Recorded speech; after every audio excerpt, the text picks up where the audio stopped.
I never wanted to do a PhD, yet I've been doing mine for 1.5 years now. In this video, I'm going to discuss some of the disadvantages that I've observed while doing my PhD. I think one key disadvantage is that even though a PhD is a work experience, many people still perceive you as a student. Some people had some really interesting reactions when I told them that I'm starting a PhD, from how long are you gonna study for to, oh, I guess that's a good way of escaping reality. Although some aspects of doing a PhD might overlap with being a student. For example, you're working in a university, there's not really a 9 to 5 type of structure either. However, you're not a student anymore. You don't attend any classes, you don't have to do any homework, you show up to do your work and you get paid for it. Actually, when you do a PhD, you're most likely really passionate about your topic, so much so that you decided to dedicate 3 to 4 years of your life just researching it. Of course, that's not the case for everyone, and arguably it shouldn't be the case that you can only do specific type of work if you're really passionate about it. We also need to work to earn a living. But I would say that in my experience, most of the people that I've met that are doing a PhD are super passionate about their field. In my case, for example, I used to work in cybersecurity, and although I enjoyed it, it wasn't necessarily my biggest passion. I was dreaming about working in climate change and conservation. And I've always been passionate about Antarctica and about protecting the Antarctic environment. So I used my qualifications in computer science to propose a PhD project that combined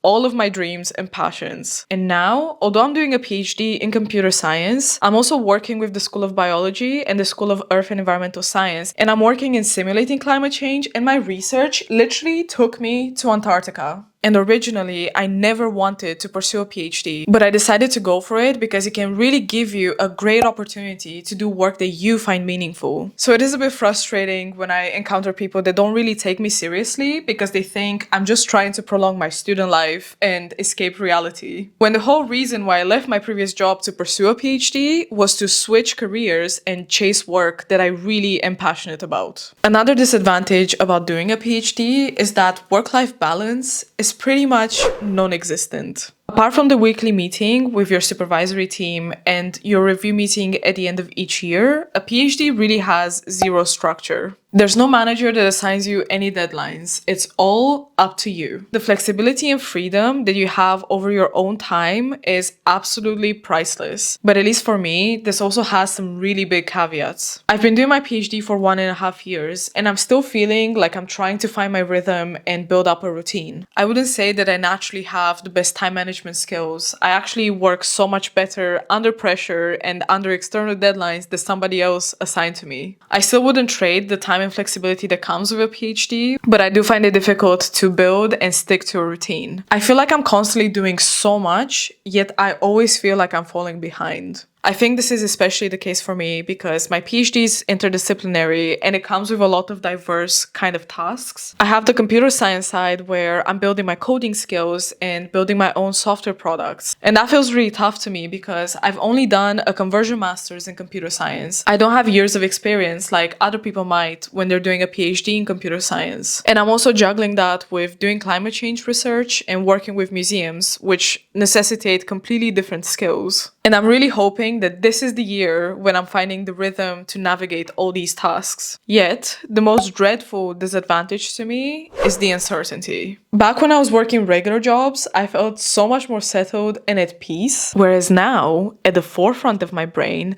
there's a big fat expiration date of when my PhD is going to end. In my previous work experiences, I was never happy with the work that I was doing, but I felt so much more settled because there was no clear end date associated with those jobs. Yet now, the end date is causing me a lot of stress, but I love the work that I'm doing. It feels exactly like that stage before you graduate from your studies, but you don't know yet what you're gonna do afterwards. And this stems from my own overthinking and anxiety about the future. But I wanted to be honest about what I think is the biggest disadvantage when you're doing a PhD. Another disadvantage about doing a PhD is that you're pretty much stuck for 3 to 4 years at the same earning level. Although you will most likely experience a salary boost once you complete your PhD, it is a bit tough having to live on a budget for so long, especially while your former colleagues are probably earning much more than you. Although I wish I earned more money, I pursued a PhD in order to switch into my ideal career. I wanted to work in climate change and I wanted to do research in Antarctica, and I'm so fortunate to say that that's exactly what happened.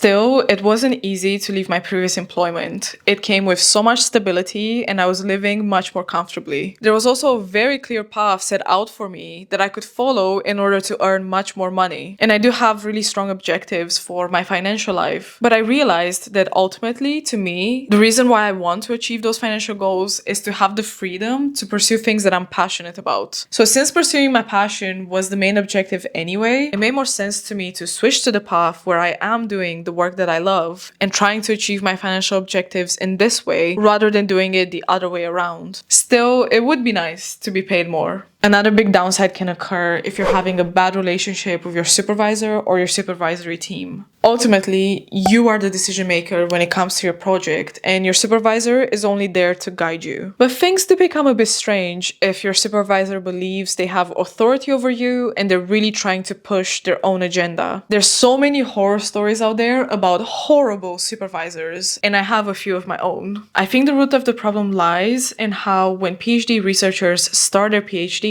they're quite naive about what to expect out of their supervisor. And that's totally normal because you mostly learn about that while doing your PhD. I think a supervisory relationship is also quite uncommon. While you study, you are supposed to follow what your teachers and professors say. And it's the same with employment. You need to listen to your manager. And although it might feel like that in the beginning, your supervisor is not your employer and they're not your manager. Basically, a PhD supervisor is more like a mentor that should help you and should be very involved in your project. And you are supposed to find value in their opinion and consider it. But ultimately, the decisions regarding your project are made by you. Your supervisor isn't supposed to make any decisions. Still, there are supervisors out there that do act like your manager or even like your parent. And I've experienced all of that. And it is a very confusing dynamic to navigate. It did teach me to reach out and seek help. I guarantee the university does not want you to fail because it will look bad on them. So generally, you do get a lot of help and support from the school if you ask for it. I also feel like I learned a lot about how to stand up for myself and assert my own boundaries. And my relationship with my supervisors is much better now. But it was very difficult to navigate in the beginning, and it added to the confusion and uncertainty of the whole PhD experience. And that had some negative impact on my mental health. So these are some of the disadvantages that I've observed so far about doing a PhD. I'm Maria, thank you so much for watching, and if you have any thoughts or questions, feel free to leave them in the comments below. And let me know if you'd ever do a PhD. I'll see you soon in my next video.